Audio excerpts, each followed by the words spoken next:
Λοιπόν, ήταν ένα πάρα πολύ δύσκολο. Καταρχήν να ευχηθώ χρόνια πολλά σε όλους, καλή χρονιά. Υγεία σε εσάς και στις οικογένειές σας και σε όλους τους φιλάθλους της Καλαμάτας. Από εκεί και πέρα και σε όλο τον κόσμο φυσικά. Ήταν ένα πάρα πολύ δύσκολο παιχνίδι. Ήταν ένα παιχνίδι μονόδρομος για την ομάδα μας. Ο βαθμός δυσκολίας αυξανόταν τραγικά θα έλεγα, επειδή είχαμε πάρα πολλά καινούργια πρόσωπα στην ομάδα και έπρεπε σε πολύ σύντομο χρονικό διάστημα να γνωριστούν μεταξύ τους και να παίξουν σαν ομάδα. Παρ' όλα αυτά, επίσης απέναντί μας είχαμε μια ομάδα η οποία ήταν 4 βαθμούς μπροστά και οποιοδήποτε αποτέλεσμα πλην της νίκης θα δημιουργούσε τεράστιο πρόβλημα τόσο στην ψυχολογία των ποδοσφαιριστών όσο και στην ομάδα και στη λειτουργία της γενικότερα, γιατί η ομάδα είχε άτυχα αποτελέσματα στο πρωτάθλημα τα 2 τελευταία μάτσα.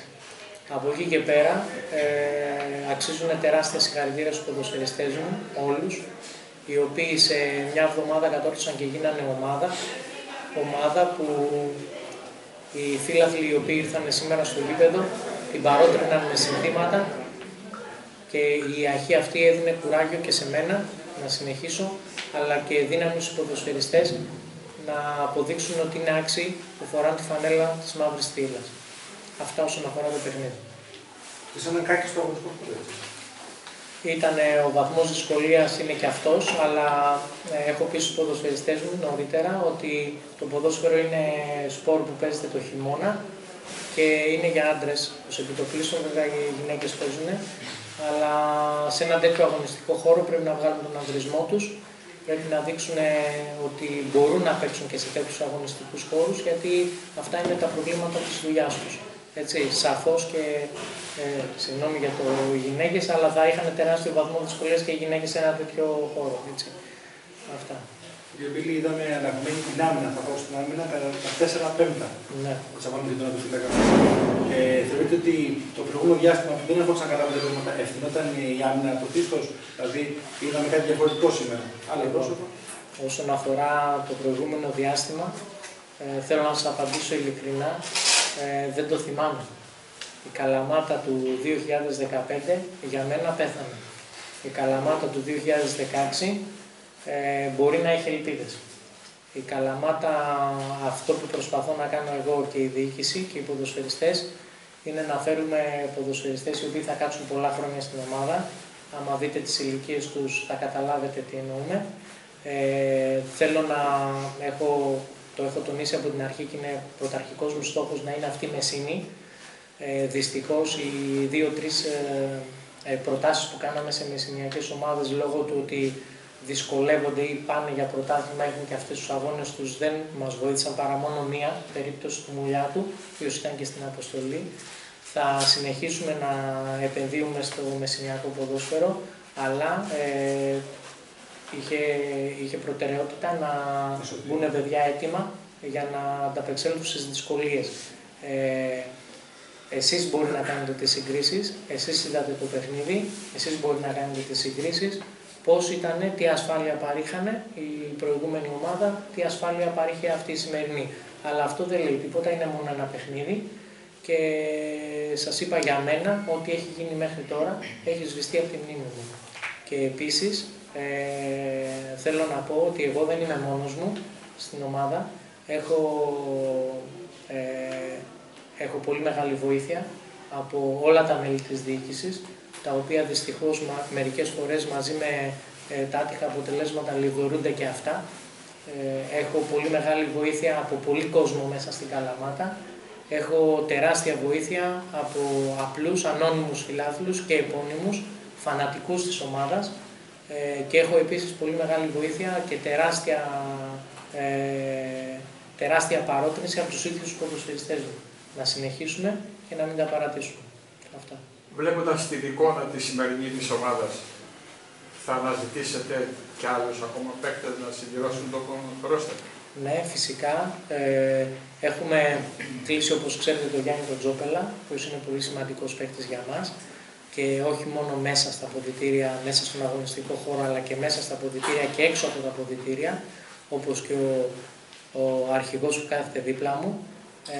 Θεωρώ ότι όταν φέραμε έναν ακόμα αρχηγό μέσα στην ομάδα και είναι πολύ σημαντικό να αυξάνονται και να πληθύνονται τα στοιχεία, τα ηγετικά μέσα στην ομάδα, παίκτες που πονάνε και μπορούν να ματώσουν τη φανόλα, όπως τη μάτωσε σήμερα ο Τορεζάνη. Όλο το παιχνίδι και είδατε τα αίματα που έσταζαν στο γήπεδο, πότισε με το αίμα του την καινούργια προσπάθεια που κάνει αυτή η ομάδα. Από εκεί και πέρα θα συνεχίσουμε, σίγουρα θέλουμε 1 ή 2 προσθήκες ακόμα μέχρι να έρθουν τα παιδιά του Φεβρουαρίου, έτσι τα ονομάζω, τα παιδιά δηλαδή που προέρχονται από τη Β' Εθνική. Η ομάδα θα ενισχυθεί, θα συνεχίσει απλώντη την ενίσχυσή της, αλλά με ποδοσφαιριστές οι οποίοι θα κάτσουν εδώ και του χρόνου. Όχι με ποδοσφαιριστές που θα έρθουν ένα πεντάμινο, 33 χρονών, φυσικά και ο Άρης είναι 34, αλλά θα επιζητούν από την πρώτη μέρα που έρχονται να κοιτάνε πώς θα φύγουν. Τέτοια παιδιά δεν τα θέλουν.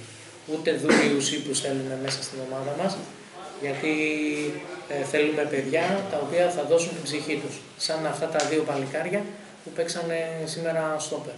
Έτσι. Και ο τερματοφύλακας, ο οποίος τον γνωρίζω και είναι μεγαλύτερος, αλλά αυτά τα 2 παιδιά, ο ένας 22 και ο άλλος 20, δείξανε πραγματικά την ψυχή τους σε αυτό το παιχνίδι. Τώρα αλλάζουμε και τους στόχους. Όχι, φυσικά δεν υπάρχουν αυτά. Από την ημέρα που ήρθα και έλεγα για άνετη παραμονή, το θυμάστε, έλεγα όμως ότι πάμε και παιχνίδι με παιχνίδι. Τώρα έχουμε ένα πολύ δύσκολο μάτι σε 15 μέρες στη Μανολάδα. Εκεί πρέπει να αλλάξουμε και την εικόνα του εκτός έδρας. Coach, μια ερώτηση. Είπατε ότι η Καλαμάτα το 2015 πέθανε. Θέλουμε παίκτες να ματώνουν τη φανέλα και αυτά.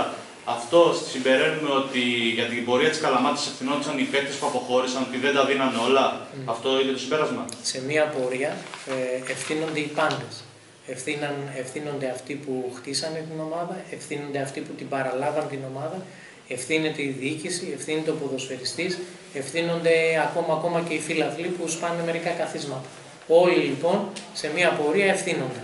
Δεν απαλλάσσουμε την ευθύνη κανενός και η πρωταρχική πάντα ευθύνη είναι σίγουρα του Προέδρου και του προπονητή. Έτσι. Αλλά από εκεί και πέρα να μην είμαστε κάποιοι ποδοσφαιριστές άμυροι των ευθυνών, να μην όταν φεύγουν κοιτάνε να ρίξουν τα λάθη αλλού. Εγώ και να φύγω από την Καλαμάτα δεν θα πω έφταιγε ο Τάδε, έφταιγε ο Δίνα, έφταιγε ο δημοσιογράφος που μου έκανε πόλεμο, έφταιγε ο πρόεδρος που δεν μου έκανε τα χατήρια, έφταιγαν οι ποδοσφαιριστές που δεν μπορούσαν να βάλουν την μπάλα γκολ. Είναι καλό εύκολο να μεταδίδεις τις ευθύνες και να μην τις αναλαμβάνεις εσύ, πράγμα το οποίο ουδέποτε στη ζωή μου το έχω κάνει. Αλλά από εκεί και πέρα σας λέω, θέλουμε να αντιδράσουμε, όχι μόνο μέσα στον αγωνιστικό χώρο, να αντιδράσουμε και απέναντι σε κακόβουλους και απέναντι σε αρρωστημένους θα έλεγα, γιατί δυστυχώς βγαίνουν στη δημοσιότητα και κάποια πράγματα τα οποία είναι αρρωστημένα και ειλικρινά σας μιλάω, είναι ψέματα, αλλά αυτά θα τα πούμε και στην εκπομπή σας το βράδυ, κύριε Γιάννη, αν χρειαστεί. Δεν είναι επί της παρούσης και δεν είναι του σημερινού παιχνιδιού. Έτσι. Εγώ ήθελα να αναφέρω τα ονόματα αυτά των ανθρώπων που παλεύουν για την ομάδα. Ας αφήσουμε τον κύριο Νίκα τελευταίο. Πρώτα απ' όλα ο κύριος Λουκάς ο Χριστός, ο κύριος Γευτέας ο Κώστας, ο κύριος Καραγιάννης ο Άλκης, μέσα από τη διοίκηση, δίνουν έναν τεράστιο αγώνα. Ο κύριος Νίκας ο Νίκος δίνει έναν τεράστιο αγώνα, είχε αυτή τη χορηγία σήμερα, έπρεπε να ντυθούμε με αυτά τα κοστούμια τα οποία με τις ενέργειές του, οι οποίες είναι πολλαπλές και έχει βοηθήσει την ομάδα υπερβολικά όπως και οι προαναφερθέντες. Να μην ξεχάσω το φροντιστή μας τον κύριο Δρακόπουλο Δημήτρη, ο οποίος πραγματικά μπορεί η ομάδα να μην είναι στην Α' Εθνική, αλλά τα αποδυτήριά μας είναι Α' Εθνικής. Αυτά όλα γίνανε με κόπο πολύ και από τον κύριο Νίκα. Υπάρχουν κοστούμια και για τους ποδοσφαιριστές. Εύχομαι να μπορέσουμε να φανούμε αντάξιοι αυτής της χορηγίας και να είμαστε έτσι όπως πρέπει, τόσο μέσα στον πάγκο, κόσμοι και ανθρώπινοι και πραγματικοί, όπως επιτάσσει η ιστορία αυτής της ομάδας. Κυριλή ομάδα. Έξω από τον αγωνιστικό χώρο.